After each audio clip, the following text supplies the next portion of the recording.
जय हिंद दोस्तों, स्वागत है आपका डिकोडिंग जॉब्स चैनल में। बड़ा ही इंटरेस्टिंग टॉपिक है आज का।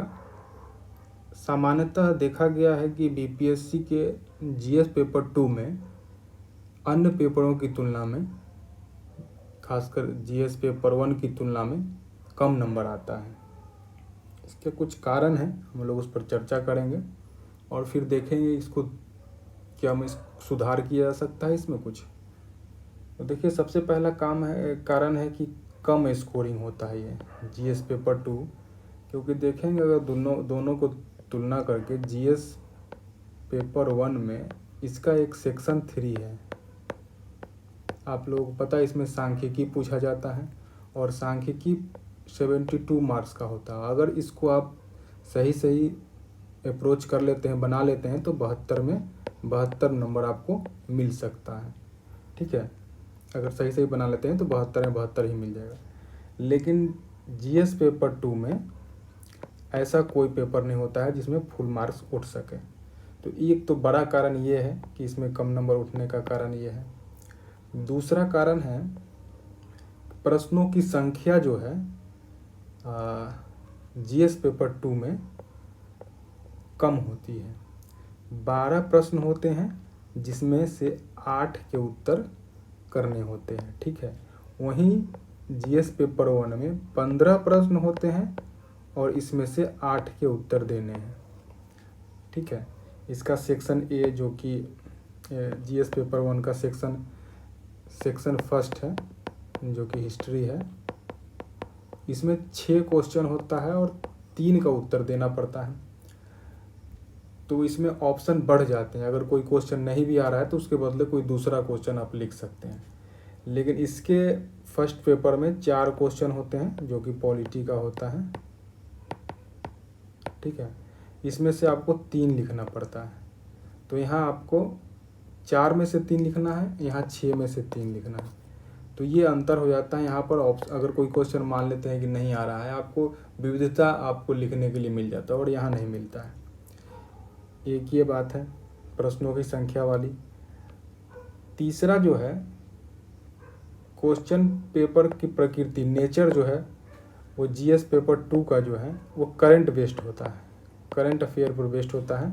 और जीएस पेपर 1 में जो है सिर्फ सेक्शन 2 जो है वो करंट बेस्ड होता है। और इसमें जो है जीएस पेपर 2 वाले में सेक्शन 2 और 3 दोनों ही करंट बेस्ड होता है।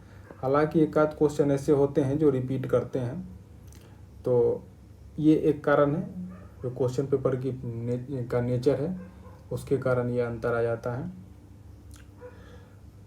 चौथा कारण कह सकते हैं कि इसमें गेस करना कठिन होता है। चूँकि करंट अफेयर है जीएस पेपर 2 में, ये चौथा कारण है। और जीएस पेपर 2 में जो है ये चूँकि करंट अफेयर है तो इसको जीएस पेपर 1 की तुलना में गेस करना कठिन होता है। हालांकि इसमें भी अब संभावित प्रश्नों की सूची बनाकर तैयार करते हैं और वो पूछा जाता है, लेकिन अगर तुलना करेंगे पेपर 1 से तो कठिन होता है इसकी तुलना में। ठीक है, इसके बाद एक कारण है कि आंसर को प्रस्तुत करने का तरीका। अब जिस क्वेश्चन की तैयारी आप पहले से जो पता होता है कि यहाँ जैसे जीएस पेपर 1 में पता है कि मौर्य कला आएगा, तो मौर्य कला की अच्छी तरह तैयारी कर लेंगे, उसका फिगर कैसे ड्रॉ करेंगे और फ्लो चार्ट क्या होगा उसमें, उसको किस फॉर्म में लिखना है, ये सब आप पहले से तैयार करके रखेंगे। ठीक है, ये भी पता होता है कि इसमें किस प्रकार से प्रश्न पूछे जाते हैं। लेकिन अगर करेंट अफेयर पेपर 2 की बात करते हैं, अगर करेंट अफेयर का क्वेश्चन है तो टॉपिक आप मान लेते हैं, गेस कर लेते हैं उस टॉपिक से किस प्रकार से क्वेश्चन पूछ रहा है। तो हो सकता है आप पहले से तैयार कर लें या हो सकता है नहीं भी करें। तो जो तैयार कर लेते हैं उनका मार्क्स अच्छे आ जाते हैं, और नहीं कर पाते हैं तो फिर मार्क्स कम आते हैं। तो ये भी एक कारण है। और इसमें फिगर ड्रॉ करने का भी जो है, अब इसमें क्या है, मौर्य कला में आप ये बना दिया आपने कि स्तंभ है, इस पर हाथी बैठा हुआ है, अपना जो फिगर है आप बना सकते हैं। ठीक है, और अगर इसके सेकंड सेक्शन में अगर आईआर की बात कर ली जाए, नेशनल इंटरनेशनल न्यूज़ की, तो उसमें भी आप नक्शा बना सकते हैं, भारत का नक्शा बना दिया या फिर वर्ल्ड का नक्शा बना के आप जो है दिखा देते हैं, ठीक है, तरीके से। लेकिन अगर इसमें पेपर 2 का अगर करेंट अफेयर है तो उसमें आप चित्र नहीं बना सकते हैं, चित्र बनाने की संभावना कम हो जाती है। अगर आप खूब अच्छे से तैयारी करते हैं, अगर आपका माइंड वहाँ काम कर जाता है, तब आप बना सकते हैं। जैसे बिहार, ये एक क्वेश्चन पूछा था बिहार से संबंधित 66वीं बीपीएससी में, कि बिहार में व्याप्त आर्थिक एवं सामाजिक विषमताओं के मुख्य कारण क्या हैं, सरकार द्वारा इसे कम करने के लिए उठाए गए कदमों का आलोचनात्मक मूल्यांकन करें। अब इस प्रश्न में कैसे फिगर ड्रॉ करेंगे? फ्लो चार्ट तो आप बना भी लेंगे लेकिन फिगर नहीं ड्रॉ कर पाएंगे। तो इसका अगर आप सोच पाते हैं कि अच्छा फिगर ड्रॉ करके कैसे बनाना है तो बना भी सकते हैं। अब इसमें क्या है कि बिहार का नक्शा बनाया आपने एक मोटा मोटी, अब उसमें दिखा देंगे कि हाँ ये शहरी इलाका है और ये तराई इलाका है, सुदूरी इलाका। तो इसमें जो है आर्थिक विषमता उत्पन्न हो जाती है, आर्थिक विषमता के कारण यहाँ सामाजिक विषमता भी है। तो आप अगर इस तरह से ड्रॉ करके दिखाना चाहें तो दिखा सकते हैं, लेकिन ये आप पहले से तैयार करके रखेंगे तभी हो पाता है, और करेंट अफेयर में ऐसा तैयार करना थोड़ा मुश्किल होता है, इस कारण से इसमें भी कम नंबर आते हैं। बहरहाल अब देख लेते हैं कि उसके उपाय क्या हैं, कुछ है उपाय या नहीं है। तो सबसे पहला तो उपाय है कि जीएस पेपर 2 में भी सेक्शन 1 जो कि पॉलिटी है, इसमें भी क्वेश्चन रिपीट होता है, ठीक है। ये करंट का क्वेश्चन, कभी कभी इसमें करंट बेस्ड क्वेश्चन होता है, तो उसको आप जो है पहले से तैयार करके रख सकते हैं, फ्लो चार्ट तैयार करके रख सकते हैं कैसे प्रेजेंट करना है, ठीक है। तो उसको आप तैयार करके रख सकते हैं, तो इसमें आप नंबर अच्छा से उठा सकते हैं सेक्शन 1 में।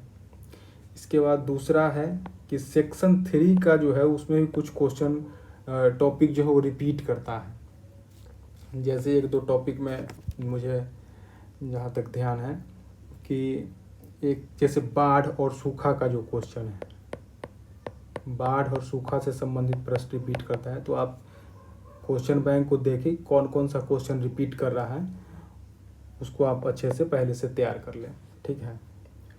इसके बाद इसमें चूँकि करंट अफेयर बेस्ड है तो इसमें रेगुलरिटी आवश्यक है। आप उसको आप डे टू डे कर लेते हैं या फिर वीकली जो है से करंट अफेयर को कंप्लीट कर लेते हैं, और वो भी ऑब्जेक्टिव नहीं सब्जेक्टिव टाइप से, तब ये फ़ायदेमंद होता है।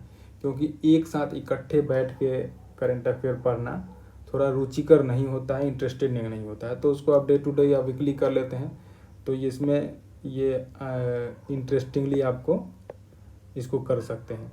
तो इसके लिए थोड़ा एक रेगुलरिटी चाहिए। लेकिन अभी जो है, अब अगर 67वीं की बात की जाए, 68वीं में तो समय भी है, या 69वीं में तो खैर काफ़ी समय है, तो 67वीं की बात की जाए तो इसको अभी आप डे टू डे करके पिछला करंट अफेयर निकाल के उसको आप कर सकते हैं, ठीक है।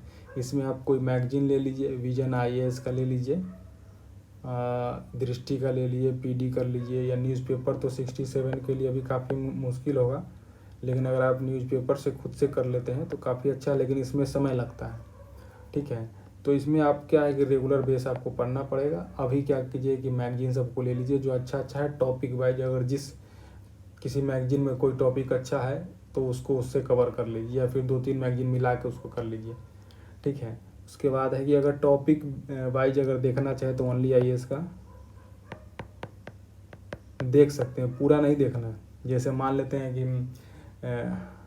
I2 U2 के बारे में आपको देखना है तो निकाल लीजिए, इसमें अगर कोई टॉपिक एडिटोरियल में या स्पेशल किए हुए तो उसको देख लीजिए। तो ऐसा 10-15 वीडियो होगा जो आप देख सकते हैं इसका, ठीक है, जो गेस किए हैं आप या फिर अनुमान लगाए हैं उस वो टॉपिक सब, ठीक है। तो थोड़ा इसमें रेगुलरिटी रहना चाहिए। उसके बाद आंसर को लिखने और प्रेजेंट करने का जो है तरीका आपको अच्छा से होना चाहिए।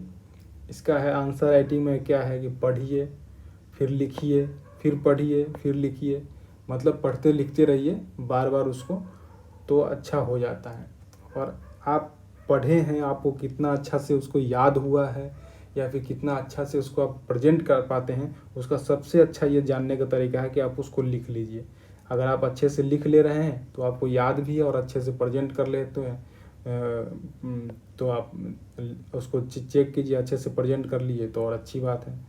ठीक है, तो सबसे बड़ी बात है कि लिखना। ठीक है, और बेस्ट प्रेजेंटेशन का है कि आप जब पहली बार क्वेश्चन लिखते हैं तो फ्लो चार्ट या फिर फिगर कम माइंड में आता है कि कहाँ लगाना है, लेकिन अब बार बार आंसर राइटिंग करते रहेंगे तो ये प्रेजेंटेशन भी बहुत अच्छा होते जाएगा। ठीक है, तो सबसे बड़ी बात है कि आप आंसर लिखना शुरू कर दीजिए। कैसा लिख रहे हैं इससे कोई फ़र्क नहीं पड़ता है, कहाँ लिख रहे हैं इससे भी कोई फ़र्क नहीं पड़ता, कोई बताने वाला नहीं है तो भी कोई फ़र्क नहीं पड़ता। आप खुद ही लिख लीजिए और एक सप्ताह के बाद खुद ही आलोचनात्मक दृष्टि से उसको खुद के लिखा हुआ को चेक कीजिए, आपको कुछ कमियां नज़र आएंगी उसको दुरुस्त कर लीजिए।